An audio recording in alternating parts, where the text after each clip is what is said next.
我跟你说个事儿。什么事啊？我已经2个月没用卫生巾了。啊？你这么不讲卫生的？不是，我的意思是我已经2个月没来大姨妈了。啊？你这么年轻就绝经了？有人？你是真傻还是假傻？我是说我怀孕了。怀孕了？谁的呀？狗的。啊？我们家没有养狗啊。哎，去哪呀？老头呢？老头都去哪了？为什么到处都是老太太，而老头是少之又少呢？你发现了没？大部分跳广场舞的、逛集的、村头唠嗑的，连打牌的也基本上都是老太太。你到小区一看，一个单元几乎剩下的都是老太太。老头呢？老头去哪了？普通老百姓的男人，基本上平日里都吃着别人吃不了的苦，做着别人出不了力的工作，多年的劳动成疾。到了60、70岁，基本上都到地下工作去了。一方面，男人真的很难，一家的衣食住行，男人都是一个人扛肩上，还有承受妻子的所落，还成了妻管严，在外面出力，回到家里还是窝囊气。到了60岁，那么就丧气了。另一方面，中国女人是世界上最强势的女人，大部分女人一生从来都不承认错误，她只承认犯了一件错，就是嫁错了人。在他们的心里压根都瞧不上自己的男人，所以经常会欺负自己的男人，所以大部分的男人都是被女人给气死的。还有就是所有的老太太都不会承认这是一件事实，所以老头听了以后也只能叹口气。还有儿女大部分都是偏向母亲的，老头基本上被家庭给边缘化了，很多行为并不是故意的，但也没有人在意。这老头受了委屈，他不会大哭大闹，不会满地打滚，只能默默的承受。那么时间长了，人不就垮了吗？对不对？再者，女人50岁退休，而男人呢要60岁才退休。这个女人可以用剩下的10年开始锻炼，那身体是越活越好。而男人呢，用最后的10年拼了老命的工作，所以身体越活越差。到了60岁的男人，基本上已经半死不活了，哪里还能看到老头？我问你个问题，干啥？你说如果有人要掏钱包养你，你干不？掏多少？300万。不干。那500万？我不干也不干。1000万？那我更不干了。不是，那你还想要多少？不是村长，是这么个事儿，你听我跟你说啊，你说他能投1000万包养我，那肯定不是啥正经人，你说是吧？他肯定得图我点啥吧？你说，哎，就我长这逼样，我自个心里还是有点数的。你说，那他要图我眼角膜，也就算了，用这些年了，你万一图我这肾呢？我这一次没用过啊，多吓人！你这些年一次尿都没尿过啊？肾不是生孩子使的吗？哎呦我的妈！你交流真费劲。哎，你别说啊，他要是能出个10块8块的，那我肯定干。78岁的特朗普又当总统了，73岁的张纪中还能生孩子，74岁的刘晓庆还在谈恋爱。我说我咋一事无成呢？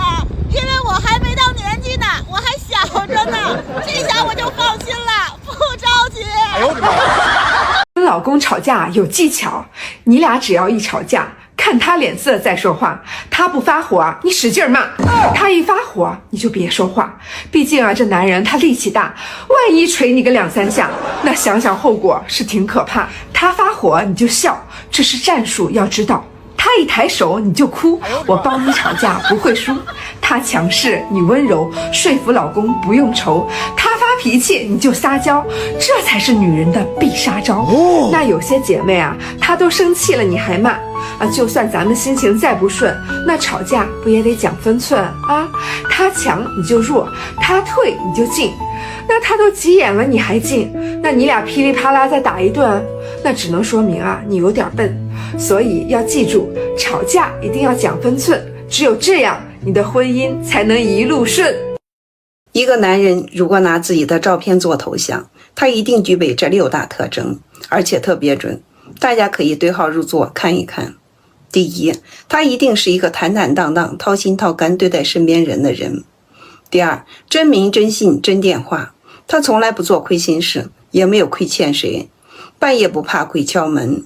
第三，他自信满满，不会去刻意迎合任何人。第四，他这个人呢，简单真诚，没有什么戒备心。第五，做人干脆，不拖泥带水。